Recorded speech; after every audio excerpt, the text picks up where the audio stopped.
This is Action Sports Jack's First and 10 Training Camp, sponsored by Farah and Farah, the exclusive personal injury law firm of the Jaguars.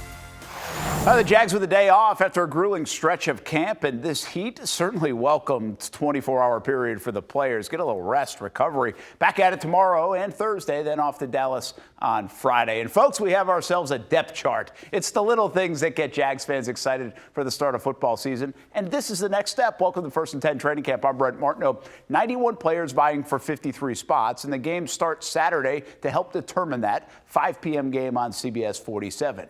We have a PowerPoint to help us break down some of the interesting notes on the first depth chart. And let's begin with these guys, the offensive line. There's more than 10, but we went too deep for this discussion. Walker Little ahead of Cam Robinson. Robinson, of course, will serve a suspension.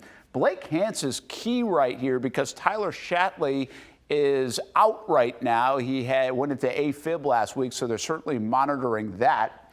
We'll see what happens with this position, but Walker Little may eventually move to left guard, but without Tyler Shatley and Ben Barch, who's also injured, Blake Hance is the guy, at least at the moment. Luke Fortner certainly is a mainstay at the center spot. Brandon Sheriff. We'll talk about Cooper Hodges, but he's second on the depth chart, which is pretty interesting. And then there's Anton Harrison and the veteran Josh Wells. So the offensive line still has to figure out who their best five is and where everybody will play. And that could change from now to September 10th to even October some.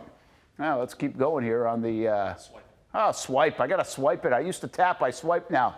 Thanks, Ian. Cornerbacks. We've got a lot of them. 9. Tyson Campbell, obviously the star of the bunch. You know the starters for now. Will anybody challenge Trey Herndon, including Gregory Jr., who's looked pretty good? Monteric Brown, I think, also has looked pretty good. So the Jaguars have some depth here. And then we go running backs. And what's the notation here? Travis Etienne, obviously, is the star of the running back class. But with this depth, the third-round pick out of Auburn, Tank Bigsby, who's been catching attention at camp, is already in that 2 spot, and that role is going to be very interesting to watch, in my opinion. It might not be in the city limits, but we know Baker County isn't far from Everbank Stadium. While all of Duval loves their football, McClenny's a special place when it comes to passion for the pigskin. Cooper Hodges showing nicely so far, as I mentioned, as a rookie in the NFL, fighting for a spot on that offensive line. He'd be a heck of a story if he makes it. Played his high school ball at Baker County, drafted in the 7th round by the Jags in April out of App State. Action Sports Jack's Olivia Tasley caught up with Coop. Just to have a hometown boy on this team and for it to be their team already, it just, they kind of feel like, hey, Jacksonville's, Baker's a part of Jacksonville, that kind of thing. I think it's huge for them, and I think it's very, big for like the kids in my town too. They realize, hey, there's a kid that, played on this field where I'm playing, and he's playing with, Trevor Lawrence and Calvin Ridley and Travis and all these guys. So I think it's huge. High school football is just around the corner later this month. Are you going to be making out to any games?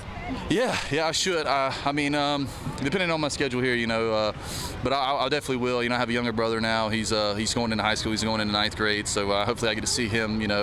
See what he can do. He's trying to top big brother right now. So see if he can do it. For you, I heard tugboat.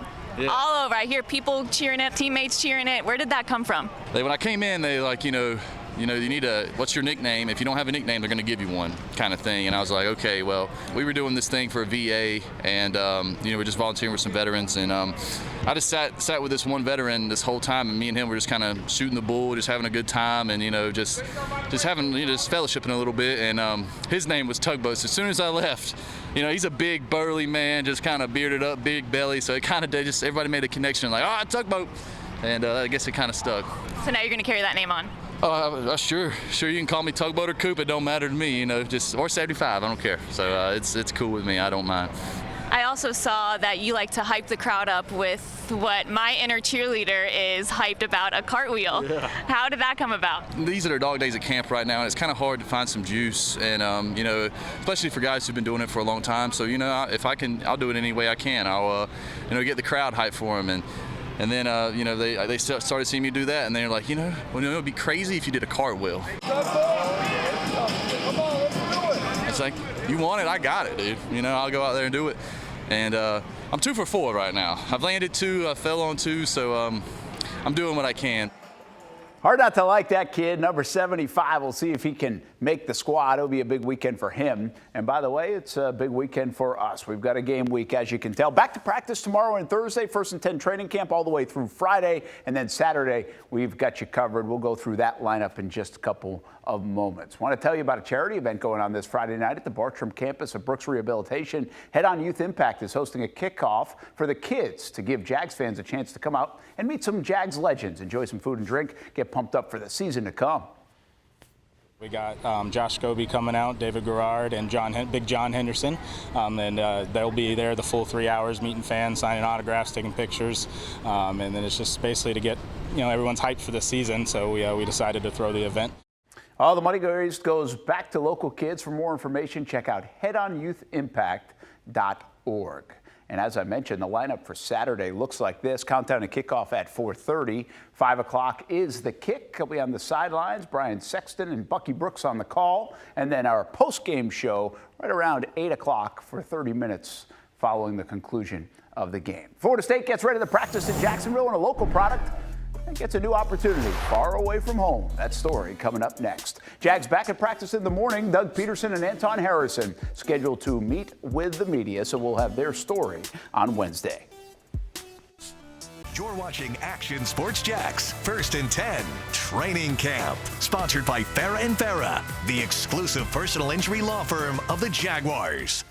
Florida State opens in Orlando against LSU, and they play at Doak Campbell September 9th, the Saturday tilt against Southern Miss. Preseason coaches poll, plenty of respect for FSU, loaded with SEC and Big Ten, but there is Florida State at 8 and Clemson at 9. But it's 5 versus 8 with LSU and Florida State to kick off the season. Let's talk some college ball. A couple of years ago, Florida State's Mike Norvell brought a couple of practices to Jacksonville, a change of scenery for his guys. That's happening again this week. 2 sessions later in the week at UNF. This will break up some of the monotony of camp. Florida State entering the season with big-time expectations, and that's the way it should be in Tallahassee. Jordan Travis leading the way, but this team has star power and depth. They better be ready out of the gates for that LSU matchup. But before they end up there, a stop in Jacksonville this week. We got a big stretch this week. Obviously we're going to Jacksonville towards the end of the week for kind of our getaway during camp. Those are going to be 2, pretty intense, practices that we'll have there. We're going to come and still get after it with what we have ahead. Well, here's a closer look at the schedule for the Florida State Seminoles. And obviously, you get that going with LSU, and look at Clemson right there. So the first month can tell the story for the Florida State Seminoles. And some of the biggest games are on the road: Clemson, Miami, Florida. So we will see how FSU navigates this schedule. Northeast Florida continues to produce quarterbacks. Some local names on the Davey O'Brien Award watch list: Carter Bradley. Used to play at Providence for South Alabama, now Austin Reed, Western Kentucky, and Jeff Sims, Nebraska. Follow the bouncing ball when it comes to college football. Rosters: former Sandalwood star Jeff Sims, as mentioned, on the move this offseason. After a couple of years at Georgia Tech, he's headed to Nebraska. That'll be a bit of a culture shock, but a chance to play under Matt Rule, who is now with the Cornhuskers. When I first got to Nebraska, my biggest focus was to build relationships with my teammates and get to know the guys, and making sure that they know me and making sure that they know where I come from so they can respect me as a leader. And that's something that has helped me this offseason. Hey, normally we love it when football season is heating up, but not in this case. We explain that story on the high school scene next. Countdown to the end of camp continues. 1st and 10 training camp weeknights continue through next Thursday. You're watching Action Sports Jax, 1st and 10 Training Camp, sponsored by Farah & Farah, the exclusive personal injury law firm of the Jaguars. Well, get ready for it. Sneaking up on Friday nights in the fall, and it might not seem like fall until October around here, but football actually starts on Fridays next week. Stallions on 3, Stallions on me, 1, 2, 3. Stallions! And tonight was supposed to be an inter-squad scrimmage over at the Providence School, with kickoff classics only 10 days away, but the Stallions had to settle for a walkthrough and conditioning session due to FHSAA rules that prevent teams from practicing in extreme heat. Former Jags offensive lineman Mo Williams leading the way at Providence, making sure his players are staying healthy. It's player safety, making sure that the guys are taken care of. Me and all of our coaches kind of going back, like, can you ever remember a practice where it got canceled because of the heat? It was probably like never. I was the guy to cramp up all the time, and so I always had to get the IV bag afterwards. But we're doing things a lot smarter right now, and we have to. In a week and a half, the Friday Night Blitz is on. We start the high school season next Friday, the 18th, with a season preview show. Check out a few preseason games, plus ones that count in Georgia. And excited to team up with Jaguars Prep again this year, bringing the best high school coverage in town. It's always a fun time. Back at Jags Camp in the morning, and we'll be back here tomorrow night around the same time for 1st and 10 training camp. Have a good rest of your evening, everybody. Thanks for watching Action Sports Jax 1st and 10 Training Camp. Sponsored by Farah & Farah, the exclusive personal injury law firm of the Jaguars.